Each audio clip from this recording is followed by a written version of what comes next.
देखिए, सबसे पहले तो जो भी हो, पहले छात्र हैं जिस भी संगठन से हो, और उनके साथ जिस तरह से सरकार ने जिस बर्बरता से उनको मारा है, और वो जायज मांग उठा रहे थे, उनकी मांग बिल्कुल वैलिड है, बिल्कुल सही है, और ये हमारा संवैधानिक अधिकार है कि हमारे साथ अगर गलत हो, हमारे अधिकारों को छीना जाए तो हम उसके खिलाफ विरोध प्रदर्शन करें। तो उनका विरोध प्रदर्शन सही जगह था, लेकिन जिस तरह से सरकार ने उनको मारा, और कहीं ना कहीं ये भी देखा जा रहा है कि जो सरकार है और उनका जो संगठन है, उनके बीच में कोई तालमेल ही नहीं, ना कोई वो है। और सरकार अपनी कमियां छुपाने के लिए, भले ही उनके संगठन ने बात उठाई हो या छात्रों ने बात उठाई है, तो उनकी अपनी कमियां छुपाने के लिए इतना मारा कि लोगों की हड्डियां टूट गई, खाल उधड़ गई पीठ की। ये तो सब देख के आ रहा हूं मैं कल। लड़कियों को पुलिस ने डंडों से मारा है और घसीट के जीप में भरा है।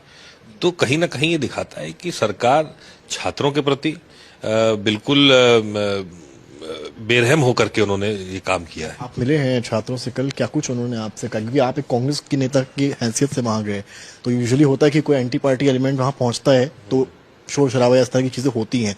आप जब वहां पहुंचे और उनको जब देखा घायल अवस्था में, तो उन्होंने क्या कहा आपसे, जब जानते हुए कि आप सांसद हैं कांग्रेस पार्टी? देखिए, नहीं, उन्होंने अपनी बात रखी। एक ने तो यही कहा कि जो है देखिए, आपके क्षेत्र का मामला है, आप इस बात को उठाइए, आप ही कुछ कराइए। जब हमारी बात सरकार नहीं सुन रही है तो सीधे एक लड़के ने बोला मुझसे। तो एबीवीपी के छात्र ने आपसे कहा कि सरकार बात नहीं सुन रही, आप कुछ करिए। हाँ, आपके क्षेत्र का मामला है, आप सांसद है वहां के, आपको कुछ करना चाहिए, आप कुछ करिए भी इसमें। तो एक ने कहा, बाकी ने अपनी दर्द बताया कि जिस तरह से एलएलबी की डिग्री जो है फेक चल रही है 3 साल से, बीसीआई में एफिलिएशन नहीं है।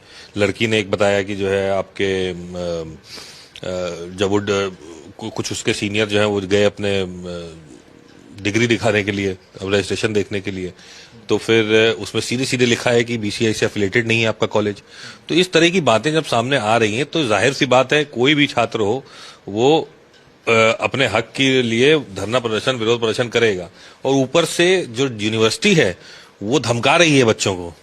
अगर कंप्लेन कर रहे थे वो पर्सनली, तो उनको मैसेज करके धमका रही है कि 10,000 रुपए दे दो, 1,000 रुपए दे दो, इस तरह से। ब्रजेश पाठक मुख्यमंत्री हैं, स्वास्थ्य मंत्री भी हैं, वो भी पहुंचे हैं, लेकिन आप लोग उनसे पहले पहुंच गए।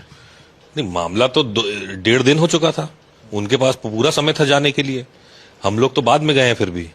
लेकिन ये दिखाता है कि सरकार मजबूरी में उसको जाना पड़ा। जब समाजवादी के लोग गए, कांग्रेस के लोग गए, सबने हालचाल लिया छात्रों का, तो जब माहौल बन रहा, जब देखा कि जनता के अंदर, मीडिया के अंदर जो है गलत मैसेज जा रहा है, तब उनको जाना पड़ा, मजबूरी में जाना पड़ा। नहीं तो मामले को दबा देते और सब गायब हो जाता अभी तक। तो लेकिन छात्रों की बात उठाना, देखिए कांग्रेस पार्टी हो, जितना विपक्ष है, वो सब ये चाहता है कि किसी की आवाज दबाई ना जाए।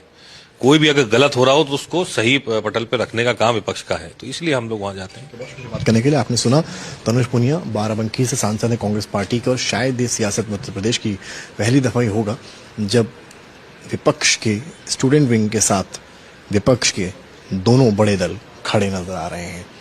ये केवल पॉसिबल है सियासत उत्तर प्रदेश में। कैमरामैन गौरव के साथ समर्थ श्रीवास्तव, लखनऊ आज तक।